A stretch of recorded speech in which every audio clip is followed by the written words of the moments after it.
नमस्कार। मैं doctor Mausami Meena, assistant professor, department of zoology, GDV government girls college Kota. आज हम एम्ब्रॉयनिक इंडक्शन और ऑर्गेनाइजर्स के बारे में पढ़ेंगे कि ये topic BSc part third, paper third का और यूनिट थर्ड का है। इसमें हम एम्ब्रॉयनिक इंडक्शन की डेफिनेशन के बारे में देखेंगे कि एम्ब्रॉयनिक इंडक्शन होता क्या है। जैसा कि हमने देखा कि जितने भी मल्टीसेलुलर एनिमल्स होते हैं उनमें एम्ब्रोजेनेसिस के दौरान अनडिफरेंशिएटेड सेल्स होती हैं, वो डिफ्रेंशिएट होकर स्टार्ट कर देती हैं।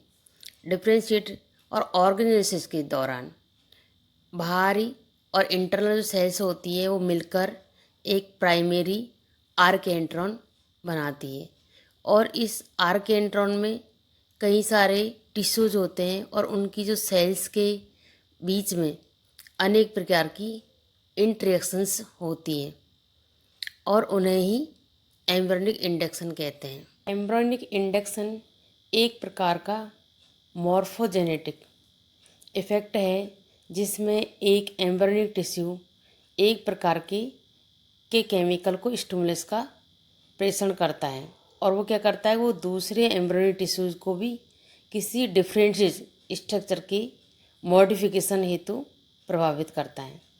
इसे इंडक्टर कहते हैं और जिस टिश्यू पर इंडक्टर इफेक्ट करता है उसे रेस्पॉन्सिव टिश्यू कहते हैं। तो इंडक्टर द्वारा प्रेषित केमिकल मॉर्फोजेंस या इवोकेटर कहलाते हैं और इस पूरी जो इवेंट होती है उसको ही एम्ब्रॉयनिक इंडक्शन या इवोकेशन भी कहते हैं।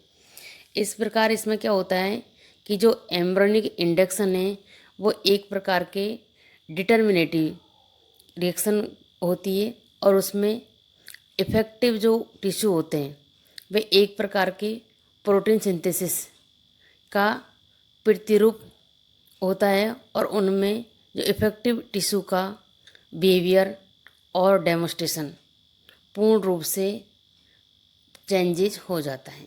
यहाँ हम experimental procedure and result of different scientist इनके बारे में देखेंगे। जैसे कि हम अभी इसकी एम्ब्रॉयनिक इंडक्शन की अगर हिस्ट्री देखेंगे तो हम देखते हैं कि 1924 से 1968 तक कई साइंटिस्ट ने इसके ऊपर एक्सपेरिमेंट किए थे, लेकिन इनमें जो मेन हैं वो ये इनके बारे में है। जैसे कि first historical background of William Roxburgh ने इसमें काम किया था। Second historical background of Hans Driesch. फिर इसके बारे में historical background of Sven Horstadius. उसके बाद में लास्ट जो था historical background of Hans Spemann. इन चारों ने ही अपने एक्सपेरिमेंट यहाँ पे किए थे, लेकिन इन चारों में सबसे जो इम्पोर्टेंट और इफ़ेक्टिव था वो लास्ट वाला था, हिस्टोरिकल बैकग्राउंड ऑफ स्पीमेंस वर्क। इसके बारे में हम आगे देखेंगे कि स्पीमेन में इसके क्या और कैसे कार्य किया था। इस डायग्राम के द्वारा हम हेंस स्पीमेंस के वर्क के बारे में देखेंगे कि उन्होंने क्या एक्सपेरिमेंट किया था। इन्होंने बताया कि जो नियमनकारी डेवलपमेंट में देखा कि सेपरेट जो ब्लास्टोमियर्स होते हैं उनमें जनरल फैट की तुलना में अधिक कॉम्पिटेंसी पाई जाती है और ये रीअरेंज होकर ब्लास्टोमियर्स अपने एक न्यू एनवायरनमेंट के अनुसार ही डेवलप्ड होते हैं। लेकिन जो ये करैक्टर होते हैं इनका, ये अर्ली क्लीवेज फेज तक ही पाया जाता है। बाद में ये जो ब्लास्टोमियर्स होते हैं उनका फ्यूचर डिटर्मिनेटिव हो जाता है। तो इसमें स्पीमेन ने 2 एक्सपेरिमेंट किए थे, लेकिन जो हम यहाँ डायग्राम का अकॉर्डिंग देखेंगे वो इनका लास्ट एक्सपेरिमेंट था और यही इफ़ेक्टिव था। तो इसमें स्पीमेन ने क्या कहा कि इसके अनुसार एक इसमें रोम लायक जो फर्स्ट क्लीवेज के जो सरफेस के लॉन्जिट्यूडल मेन एक्स के अनुरूप में अगर उसको बांधा तो ये पाया कि न्यूक्लियस दोनों तरफ से लगातार डिवाइड होता रहता है और दोनों तरफ डिवाइड होने के बाद में लेकिन जो लार्वा होता है उसका फॉर्मेशन ओनली एक तरफ ही होता है, जैसा कि हमें डायग्राम में दिख रहा है। तो ये क्यों होता है एक तरफ ही? दूसरी तरफ से केवल असंगठित और टिश्यू एक पिंड लाइक स्ट्रक्चर फॉर्म करता है। इस पिंड को स्पीमेन क्या कहा था? बॉच स्टक। देख जो डायग्राम हमें नीचे की साइड एक तरफ तो इसमें लार्वा फॉर्म होता है और जो साइड में है पिंड लाइक स्ट्रक्चर है वो बॉच स्टक है। ये तो इसमें बॉच स्टक इसमें क्या होता है कि इसमें लंग्स, आर्केंट्रॉन और लीवर सेल्स तो होती हैं, लेकिन इसमें क्या नहीं होता? स्केलेटन और नर्व सेल्स एब्सेंट रहती है। जैसा कि इस डायग्राम में देखकर हम लगता है कि ये एक तरफ बॉक्स स्टॉक क्यों बना, तो इसको देखकर हमें ये लगता है कि साइटोप्लाज्म में कुछ ऐसे कंपोनेंट होते हैं जो कि डेवलपमेंट को कंट्रोल करते हैं। तो जितने भी एम्फीबियन एनिमल्स हैं उनमें स्पर्म के पेनिट्रेशन के अपोजिट में डायरेक्शन में अर्धचंद्राकार जो होता है, ये जो मिडिल में अपन को दिख रहा है वो ग्रे क्रेसेंट होता है। और ये क्या करता है कि जो जनरल क्लीवेज में तो क्रेसेंट आधा आधा डिवाइड हो जाता है और इन दोनों सेल्स को पृथक करके दो टीन्स लार्वा फॉर्म्ड हो गए। लेकिन जो इधर की साइड स्पीमेन के जो सेकंड में हुआ उसमें ग्रे क्रिसेंट केवल एक भाग में ही डिवाइड हुआ और सेकंड में इसका अभाव हो गया, इसलिए इसमें ग्रे क्रिसेंट के एब्सेंट के कारण लार्वा का निर्माण नहीं हुआ। और दूसरी तरफ जो हुआ उसमें लार्वा फॉर्म हो गया और जहाँ पे ग्रे क्रिसेंट नहीं था वहाँ बॉच स्टक का फॉर्मेशन हो गया था। इस प्रकार ग्रे क्रिसेंट में ही एक ऐसा फैक्टर है जो कि एम्ब्रियोनिक डेवलपमेंट को कंट्रोल करता है। जैसा कि हमने लास्ट स्लाइड में देखा था कि ग्रे क्रिसेंट एम्ब्रियोनिक डेवलपमेंट में किस प्रकार की भूमिका निभाता है, तो यहाँ हम देखेंगे प्राइमरी एम्ब्रियोनिक इंडक्शन में ग्रे क्रिसेंट इम्पोर्टेंट फैक्टर होता है और इसके द्वारा ही स्पीमेन ने कई ट्रांसप्लांटेशन के प्रयोग भी किए थे। तो ये ट्रांसप्लांटेशन कितने प्रकार का होता है और ये होता क्या है? यह होता है कि जैसे कोई एक्ट या प्रोसेस को ट्रांसप्लांटिंग अगर टिश्यू को एक ऑर्गन से बॉडी में या दूसरे पार्ट में अगर उसको करते हैं ट्रांसप्लांट, उसको ट्रांसप्लांटेशन कहते हैं। तो ये भी कितने प्रकार का होता है? 4 प्रकारों में बांटा गया इसको। ऑटो प्लास्टिक ट्रांसप्लांटेशन, होमोप्लास्टिक ट्रांसप्लांटेशन और हेटेरोप्लास्टिक ट्रांसप्लांटेशन और लास्ट जीनोप्लास्टिक ट्रांसप्लांटेशन। तो ये ऑटोप्लास्टिक ट्रांसप्लांटेशन क्या होता है? जब एक एम्ब्रियो की कुछ पार्ट्स काट कर अगर दोबारा उसी एम्ब्रियो में ट्रांसप्लांट कर दिया जाए तो उसे ऑटोप्लास्टिक ट्रांसप्लांटेशन कहते हैं। इसके अलावा जो होमोप्लास्टिक में क्या होता है?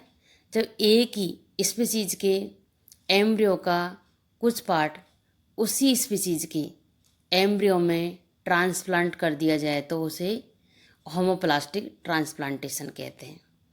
और जो नेक्स्ट है हेटेरोप्लास्टिक, उसमें क्या होता है?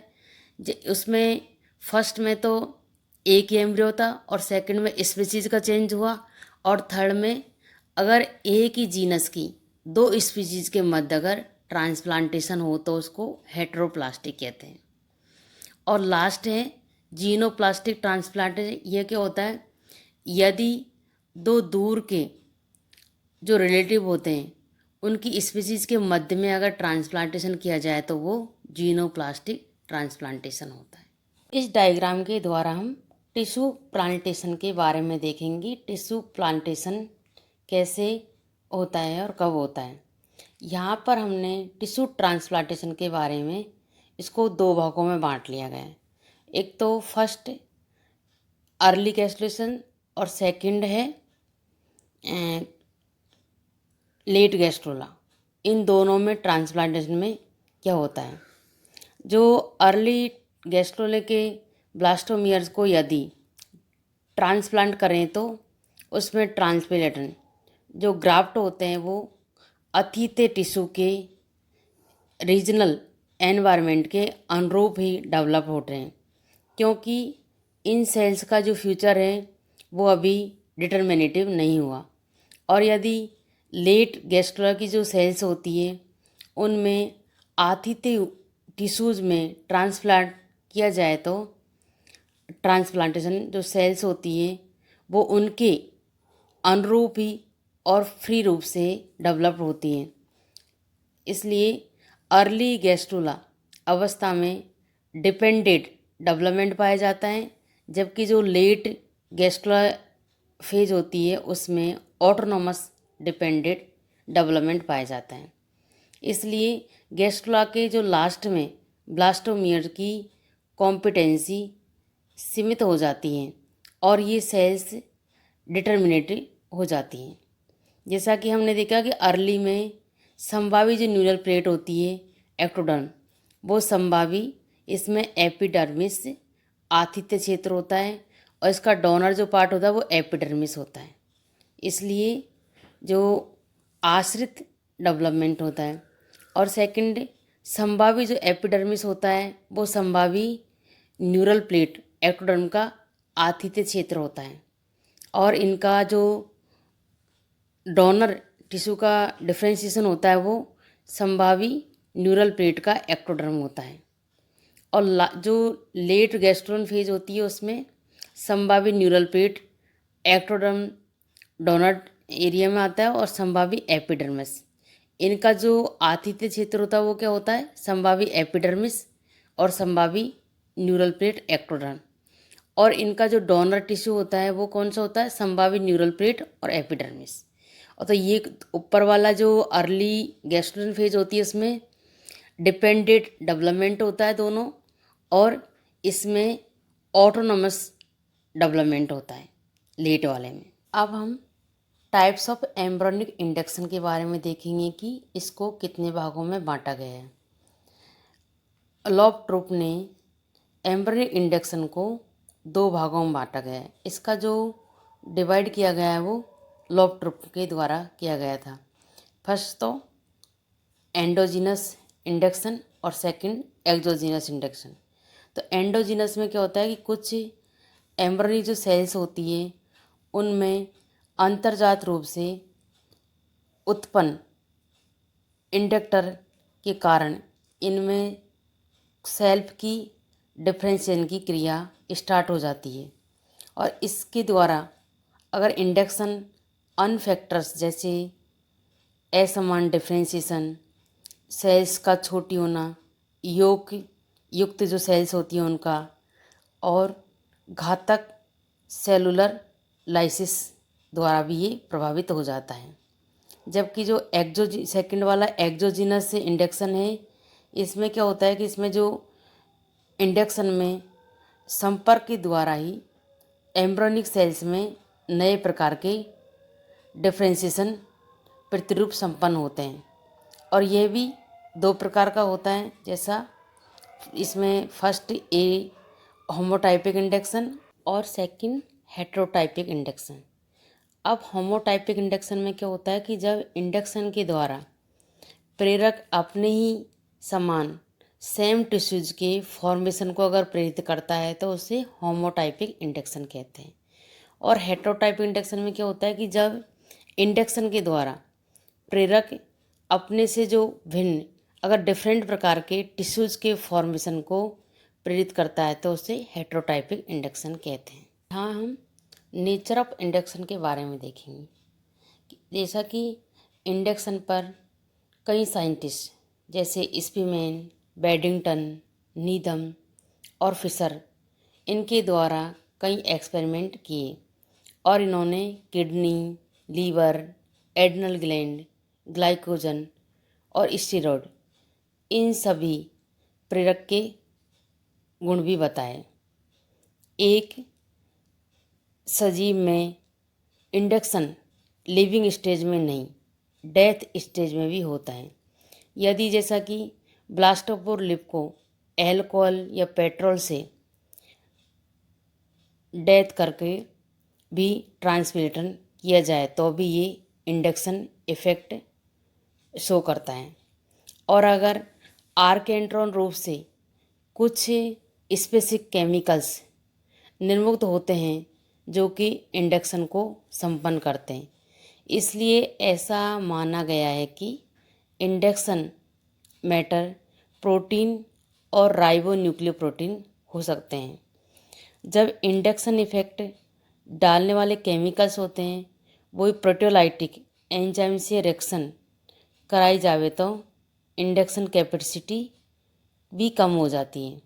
इसलिए ये स्पष्ट है कि जितने भी जो प्रेरक हो केमिकल्स प्रोटीन नेचर के होते हैं वो आरएनए के साथ बंधित या संयुक्त दोनों फॉर्म में ही पाए जाते हैं। हम देखेंगे कि इंडक्शन की मैकेनिज्म क्या होती है। तो मैकेनिज्म ऑफ इंडक्शन के बारे में कई थ्योरी दी गई है।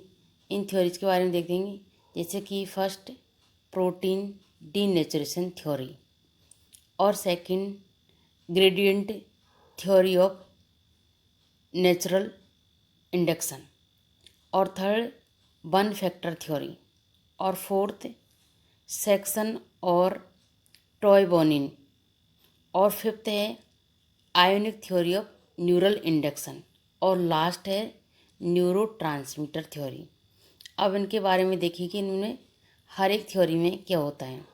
जैसा कि फर्स्ट वाली प्रोटीन डीनेचुरेशन थ्योरी, तो इसकी जो इवेंट की वो किसने की थी, राजी ने की थी 1962 से 1963 तक। और इनके अनुसार क्या होता है, जो नोटोकॉर्ड का फॉर्मेशन होता है वो तंत्रिकीय प्रेरण प्रोटीन डीनेचुरेशन से संबंधित होते हैं।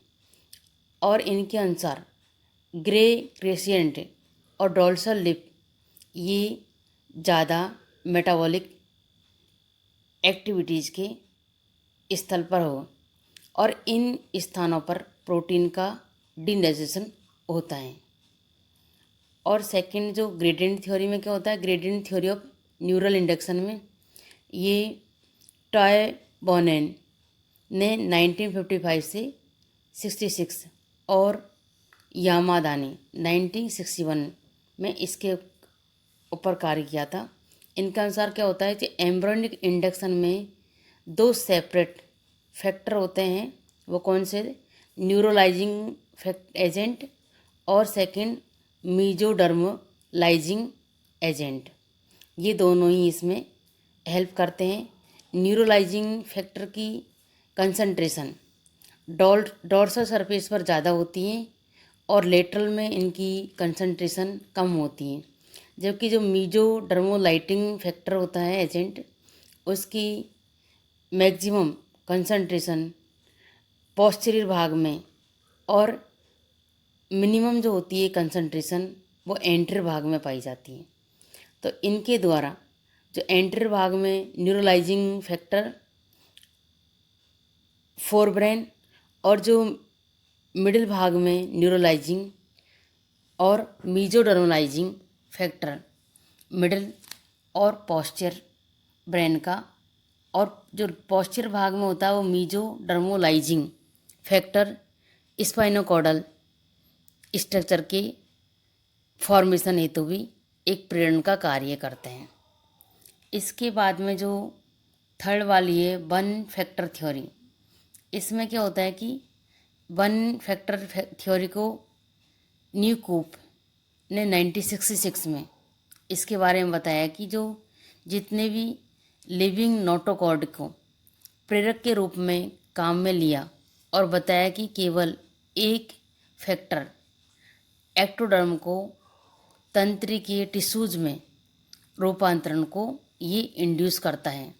और अपने एक एक्सपेरिमेंट में नोटोकॉर्ड और एक्टोडर्म को केवल 5 मिनट के संपर्क में रखा और पाया कि एक्टोडर्म ब्रेन और आइज में चेंजेस हो गए।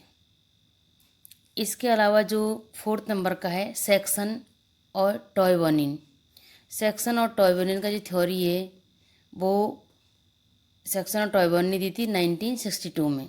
सेक्शन और टॉयबोनिन की थ्योरी के बारे में हम इस डायग्राम के द्वारा देखेंगे कि इसमें क्या क्या होता है।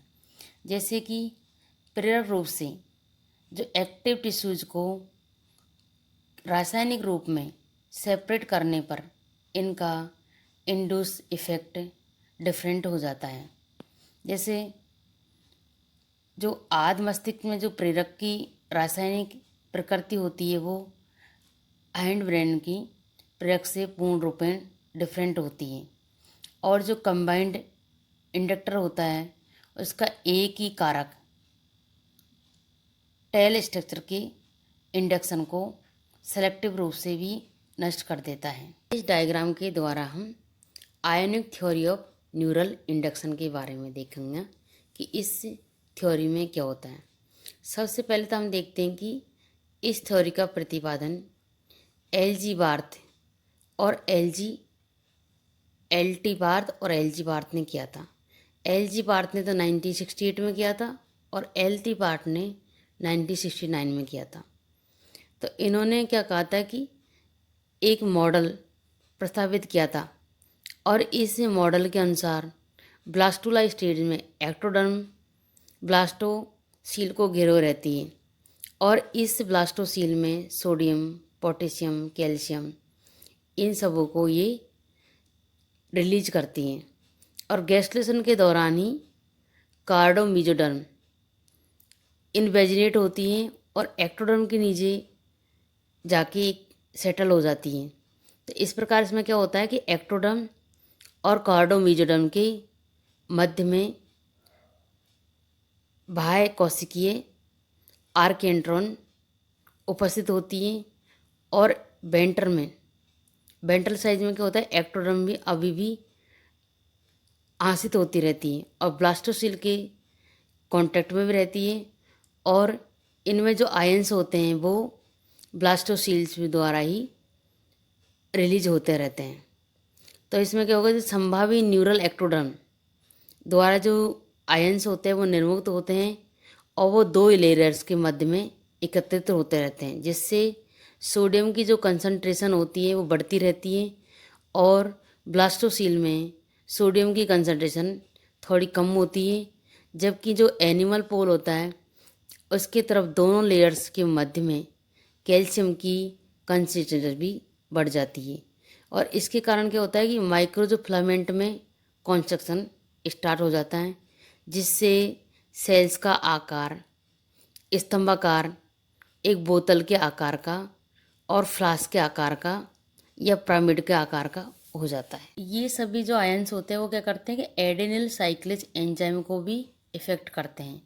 इससे एडेनिल साइक्लेज एंजाइम को इफेक्ट करने से क्या होता है, इससे इनका जो साइक्लिक एएमपी है उसका जो लेवल है वो सेल्स के अंदर कांस्टेंट बना रहता है, और साइक्लिक एएमपी सेल की पारगम्यता ट्रांसपेरेंसी को भी ये प्रभावित करता है। इसके लिए इसमें क्या होता है कि सेल डिवीजन और मॉर्फोजेनेसिस इफेक्ट भी प्रभावित होता है।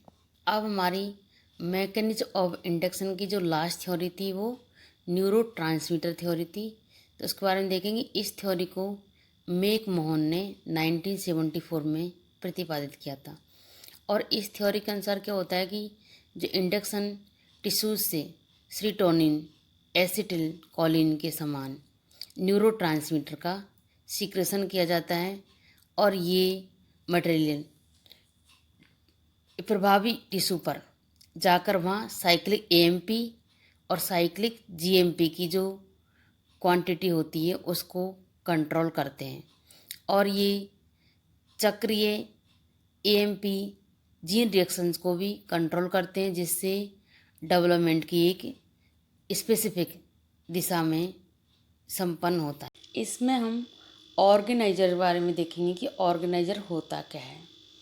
तो ये एक रीजन और ग्रुप होता है सेल्स का, जो कि एम्ब्रियो में दोनों साइड ही इंड्यूस करती है, एक तो पैटर्न को और एडजेसेंट एम्ब्रियोनिक सेल को। तो उसमें ये चांस द फैट और generate an organise set of structure इन दोनों को ये इंड्यूस करती है। इसमें हम properties of the organiser organiser की प्रॉपर्टीज के बारे में देखेंगे। ऑर्गेनाइजर के क्या क्या गुणधर्म होते हैं। सबसे पहले तो डोर्सल लिफ ऑफ एम्ब्रियो को फर्स्ट ऑर्गेनाइजर माना है और इसमें कई प्रकार के टिश्यूज और टिश्यू सबस्टेंस और कई एलाइव और कुछ डेड टिश्यू कई एम्फीबियन एनिमल्स में इंडक्टर का कार्य करते हैं जो न्यूरोलेशन में काम आते हैं। और इसके अलावा नोटोकॉर्डल और पीडिकॉर्डल प्लेट और सेकेंडरी एम्ब्रियो की जो मेसोडर्म का फॉर्मेशन की कैपेसिटी भी पाई जाती है इनमें। इसके अलावा इसमें सेल्फ ऑर्गेनाइजेशन की कैपेसिटी भी पाई जाती है। इनमें एम्ब्रियो के डेवलपमेंट में ये ऑर्गेनाइजर एक चीफ आर्किटेक्ट की तरह भी कार्य करने की कैपेसिटी होती है और इसमें श्वंकित सेल्स के अंदर और पास भी सेल्स को इंड्यूस करने की कैपेसिटी भी पाई जाती है। इसमें लेट गैस्ट्रुला को एक्जल गैस्ट्रुला में रूपांतरित करने की कैपेसिटी भी पाई जाती है। और इसके अलावा ऑर्गेनाइजेशन के कुछ एग्स के कॉर्टेक्स में भी होते हैं और यदि कॉर्टेक्स को कट करके फर्टिलाइज एग्स की वेंट्रल सरफेस पर ट्रांसप्लांट कर दिया जाए तो सेकेंडरी एम्ब्रियो का फॉर्मेशन भी होता है।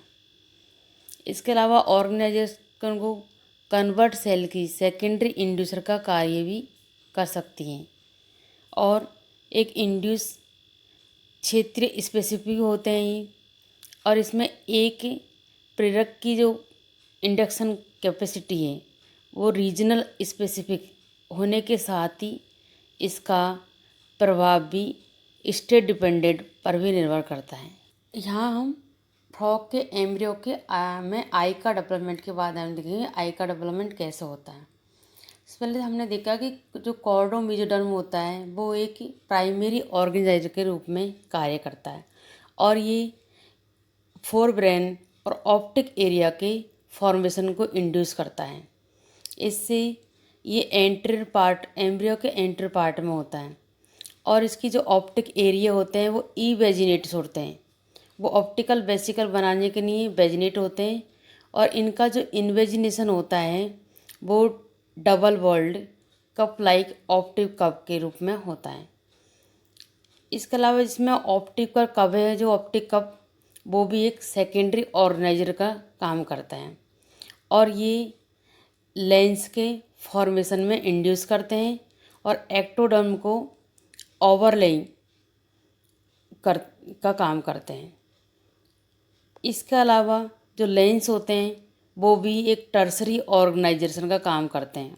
इसमें टर्सरी ऑर्गेनाइजर के रूप में क्या होता है कि ये कॉर्निया का फॉर्मेशन को इंड्यूस करते हैं और जो लेयर्स होती हैं मेसेनकाइम की वो लेफ्ट साइड में सामने की तरफ एंटीरियर चैम्बर में आई के कंबाइंस करती है उसके साथ और ओवरलाइंग सोमेटिक जो एक्टोडर्म होता है और उसको कॉर्निया के फॉर्मेशन के लिए ओवरलेइंग करती है। इसमें हम देखेंगे कि कौन कौन से इंडक्टर्स होते हैं जो कि कौन कौन से ऑर्गन को इंड्यूस करते हैं बनने के लिए। जैसे कि इसमें देखा कि फर्स्ट जो रूफ ऑफ आर्केंट्रॉन की जो रूफ होती है वो किसका इंडक्शन करती है, वो प्राइमरी ऑर्गेनाइजर के रूप में काम करती है और इसके द्वारा जो ऑर्गन इंड्यूस होते हैं वो कौन कौन से न्यूरल ट्यूब और इसकी डिफरेंशिएशन इनटू फोर मिड और हैंड ब्रेन और ऑप्टिक प्लेकॉइड। और इसके अलावा ऑप्टिक कब होता है वो किसका इंडक्शन करते हैं, सेकेंडरी ऑर्गेनाइजर का रूप में काम करते हैं और ये कौन से ऑर्गन को इंड्यूस करता है, फॉर्मेशन ऑफ लेंस। इसी प्रकार लेंस जो होता है वो टर्सरी ऑर्गेनाइजर का काम करते हैं और ये कॉर्निया का फॉर्मेशन करते हैं। और जो फोर ब्रेन होते हैं वो किसका काम करते हैं, सेकेंडरी ऑर्गेनाइजर के रूप में काम करते हैं और इसमें ये ऑर्गन कौन से को इंड्यूस करते हैं, नेसल प्लेकॉइड्स को। और हैंड ब्रेन होते हैं वो भी सेकेंडरी ऑर्गेनाइजर का रूप में काम करते हैं और ये पोस्टीरियर लोब ऑफ पिट्यूटरी इसका ये ऑर्गन इंड्यूस करते हैं।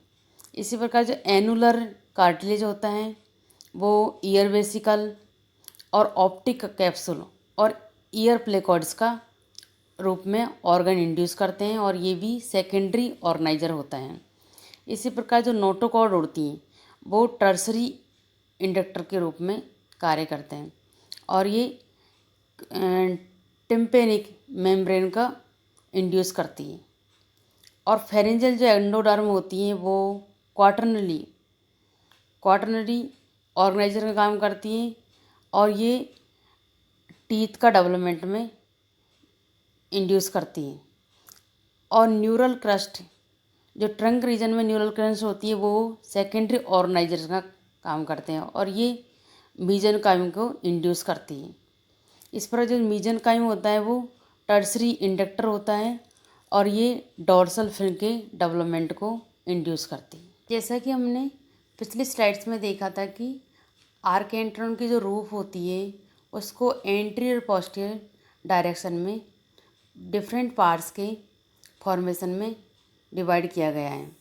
तो यहाँ पर हम हेड और ट्रंक ऑर्गेनाइजेशन देखेंगे, इनका फॉर्मेशन किससे होता है। तो आर्कोसिफेलिक जो इंडक्टर है इसमें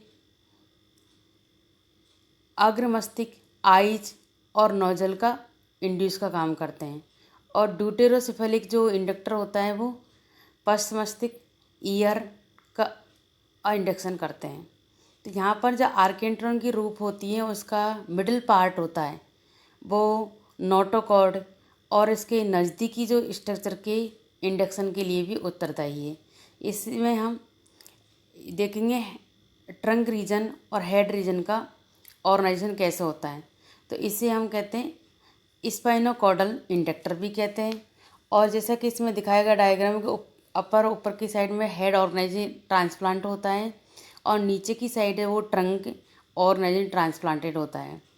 तो इसमें जो चेंजेस होते हैं वो अर्ली गैस्ट्रोला में होते हैं और अर्ली गैस्ट्रोला के थ्रू हेड ऑर्गेनाइजेशन ट्रांसप्लांटेड में हेड को इंड्यूस करता है और ट्रंक ऑर्गेनाइजेशन ट्रांसप्लांटेड में ये ट्रंक को इंड्यूस करता है।